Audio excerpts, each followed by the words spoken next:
എല്ലാം നശിപ്പിച്ചല്ലോടാ നീ. മാലുവിന്റെ കല്യാണം മുടക്കിയില്ലേ? പോയി മാപ്പ് പറഞ്ഞവരെ വിളിച്ചോണ്ട് വാടാ. എന്റെ പറ്റി പോവാ കോട്ടനെ വിളിക്കാൻ. കണ്ടാര പള്ളികൾക്ക് കെട്ടിച്ചോടക്കോടെ പെണ്ണില്ല. അവൾക്ക് ഇതിൽ നല്ല ചെക്കനെ കിട്ടൂടാ. എന്നാ പോയി വിളിച്ചോണ്ട് വാടാ രാജകുമാരനെ. ഞാൻ കൊണ്ടുവരും.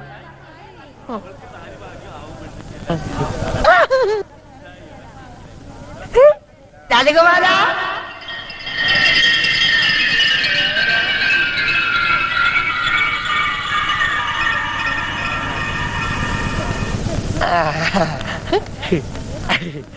കുട്ടാട്ട കേട്ടും മാലൂല. കുട്ടാട്ടനാ മാലുവിന്റെ രാജകുമാരൻ. വേണ്ട വേണ്ട, നമുക്ക് കെട്ടാം. എന്തായി കാണിക്കണേ? ഞാൻ എങ്ങനെയാ? കുട്ടേനല്ലേ പറഞ്ഞ മാലിന്റെ കെട്ടാന്ന്? കുട്ടേട്ട അങ്ങനെ പറഞ്ഞോണ്ടല്ലേ ഞാൻ ആ ചെക്കന്റെ തന്തട മോന്തക്കിട്ട് രണ്ടും പൊട്ടിച്ചേ. എന്നിട്ട് കുട്ടേട്ട വാക്ക് പറ. വാ, കുട്ടേട്ട വന്നില്ലേ ഞങ്ങളുടെ അമ്മായി ചത്തു കൂട്ടോ. വാ കുട്ടേട്ട വരാൻ.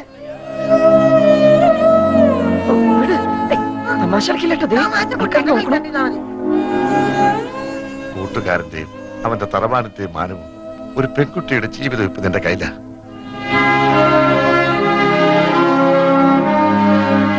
വിധി അതാന്ന് വെച്ചാ അങ്ങനെ തന്നെ നടക്കട്ടെ. മണ്ഡപത്തിലേക്ക് കയറുക.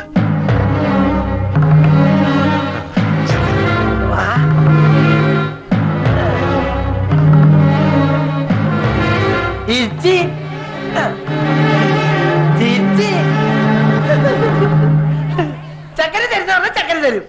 ഒന്ന് ഇറങ്ങി നിൽക്കടാ അങ്ങോട്ട്. കല്യാണം എന്നുണ്ടാവില്ല കേട്ടോ. കേട്ട് ഞാൻ ഒന്നിങ്ങി വന്നേ. എന്താ നിങ്ങൾ എന്തായി കാട്ടണേ? മിണ്ടി പോകരുത്. കാരണവന്മാർ ചെയ്തു വെച്ച സുഹൃതം അതാ മന്ദബുദ്ധിക്ക് ഇപ്പിക്കിന്റെ ബുദ്ധി തോന്നിയത്. ആ ഓമനക്കുട്ടന് ബോധോദയം പറഞ്ഞതിന് മുമ്പ് കാര്യങ്ങൾ നടക്കട്ടെ.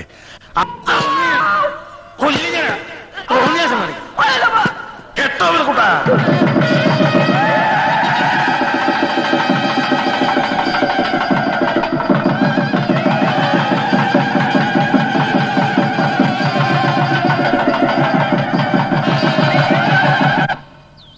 എഞ്ചിൻ ഓഫ് ചെയ്തോ, എഞ്ചിൻ ഓഫ് ചെയ്തോ. കൈമൾ മാഷ്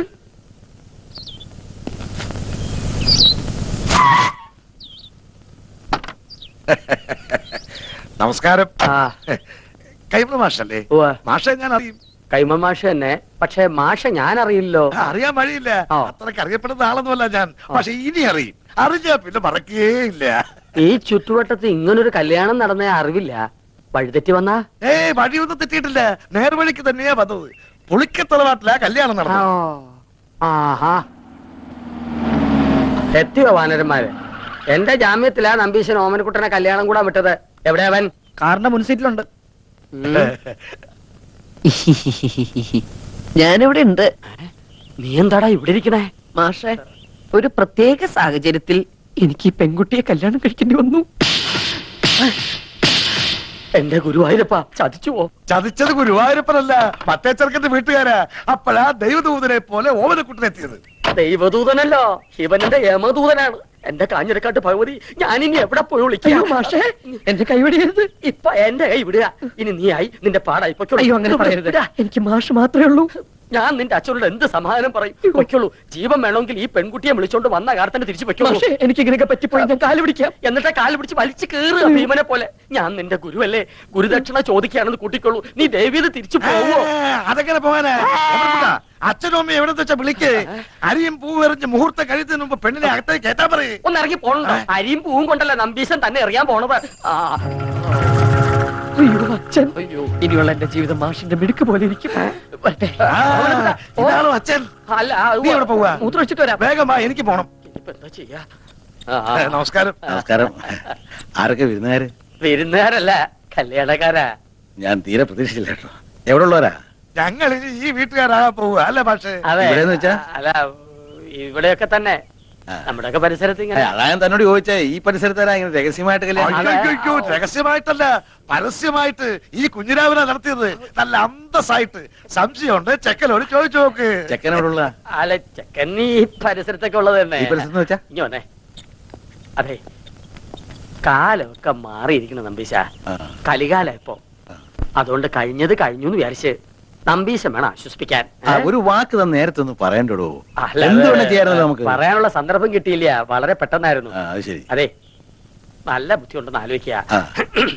ഇപ്പൊ നമ്മുടെ ഓമനക്കുട്ടനാണ് ഇങ്ങനെ ചുമ്മാ ചെയ്തെന്ന് വിചാരിക്കുക. നമ്പീശൻ എന്താ ചെയ്യാ? ഓമനക്കുട്ടനോ? ആ. ഓമനക്കുട്ടനാണ് ചെയ്തിട്ടുണ്ടല്ലോ. രണ്ടിനെ അരി ഞാൻ പട്ടിക്കിട്ട് കൊടുക്കും, അറിയോ? അല്ലെങ്കിൽ പിന്നെ ഞാൻ തന്തേന്നും പറഞ്ഞ് എന്തോ ജീവിച്ചിരിക്കുന്നത്. അങ്ങനെയാണെങ്കിലേ താൻ മരിക്കണോ ജീവിക്കണോ എന്ന് ഉടനെ തീരുമാനിക്കേണ്ടി വരും. എന്തിന്? ഇത് ഓമനക്കുട്ടൻ കല്യാണം കഴിച്ചുകൊണ്ടിരിക്കണ പെട്ടാ. കുട്ടന്റെ അച്ഛ കല്യാണം മുടങ്ങി നാട്ടുകാരുടെ മുമ്പില് കൂട്ടുകാരന്റെ തറവാടിന്റെ മാനം കെടുന്ന ഘട്ടത്തിലാണ് ഓമനക്കുട്ടൻ മാലുവിന്റെ കഴുത്തിൽ താല കെട്ടിയത്. വീട് ഏതാണെന്ന് വെച്ചാൽ അവരെ അനുഗ്രഹിച്ച് അകത്തേക്ക് കയറ്റിയാട്ടെ. മിണ്ടിപ്പോരുത്. തോന്നിയാസം കഴിഞ്ഞിട്ട് ഒരുമാതിരി അടിച്ച് പല്ലിയങ്ങളെ. കല്യാണം കൂടെ വന്ന ചെക്കന്റെ വില പെണ്ണിനെ കെട്ടിവെച്ചിട്ട് കുടുംബ മഹിമ പറയുന്നോ? ഇപ്പൊ ഈ നിമിഷമാണ് ഇവിടുന്ന് തന്റെ പെടനെ കൊണ്ട് എന്ന് പറഞ്ഞാൽ എങ്ങനെ? അവൻ പുറ കൊടുത്ത പെണ്ണായത്. അവൻ കെട്ടിയ താലിയായി കഴുത്തെ കിടക്കുന്നത്. ആരോട് ചോദിച്ചോടോ കെട്ടിച്ചത്? അവൻ അനാഥ ചെക്കനാന്ന് വിചാരിച്ചോ? അവനെ കുറിച്ച് എനിക്ക് എന്തറിയാം? +2 പഠിക്കുന്ന ചെക്കനെ സംഭവിക്കാനുള്ളതൊക്കെ സംഭവിച്ചിട്ട് ഇപ്പൊ നമുക്ക് എന്ത് ചെയ്യാൻ പറ്റും? ആ പെൺകുട്ടിയെ അകത്ത് വിളിച്ചു കൊണ്ടുപോവുക. താനും മേടിക്കാടി. താൻ ഒറ്റ ഒരുത്തം കാണാൻ ഇതൊക്കെ ഉണ്ടായത്. ഇതിനെന്താ ചെയ്യാൻ പോകുന്നതെന്ന് കാണിച്ചുതരാം. തന്നെ തന്നെ തറവാട്ടുകാരെ മുഴുവൻ ഞാൻ കോടതി കയറ്റും. പിന്നെ എന്റെ മോൻ കെട്ടി താലി അത് ഞാൻ കോടതി വെച്ച് അഴിപ്പിച്ചിരിക്കും.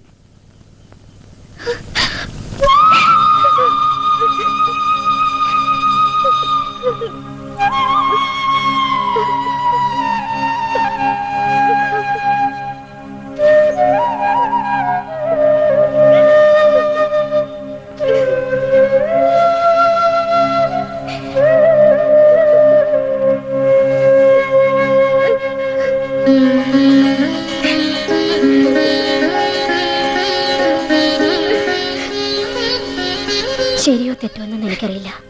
പക്ഷേ അവളുടെ കഴുത്തി കിടക്കുന്നത് നമ്മുടെ മോൻ കെട്ടിയ താലിയ. അത് കെട്ടിയത്ര എളുപ്പത്തില് പറിച്ചറിയാൻ പറ്റില്ല.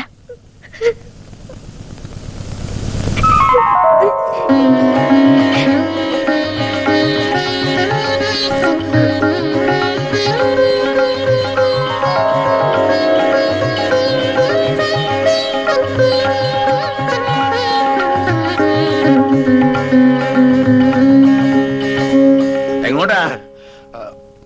ഞാൻ അകത്തേക്ക്. താൻ പോകണ്ട. ഇനി ഈ ബന്ധത്തിന്റെ പേരും പറഞ്ഞ് താനോ തന്റെ തറവാട്ടിൽ ആരെങ്കിലും ഈ പടി ചവിട്ടിയ അരിഞ്ഞു കളഞ്ഞൻ.